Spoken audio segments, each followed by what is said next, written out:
কোথা থেকে আসছো মা? বেলুন থেকে। কবার এলে? দুবার এইটা নিয়ে। চুপ করো, এক কথা বলো না বারবার। যদি তোমার ভক্তি থেকে সুস্থ হবে, ভক্তি না তাহলে সুস্থ হবে না। ভক্তি করো। বারে জব করেছে মা, জব করেছে। জয় কৃষ্ণকালী মা, জয় জয় কৃষ্ণ জয়।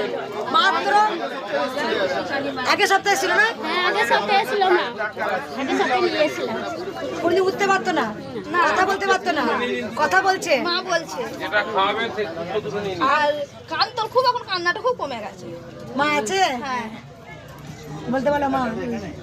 মা বলো তো। মা বলো, মা বলো বাবু, মা বলো বাবু বলো মা, থাকে বেশ বলো মা। মা বলো। মা বলেছে অনেক দিন পর। অনেক দিন পর। কত বয়স? 10 বছর। 10 বছর পর মায়ের স্থানে একবারই নিয়ে এসছো, তারপরই মা বলছে। যে ছেলে এত কাঁদবে এখন অত কাঁদে না। না কাঁদে না, এখন তোরা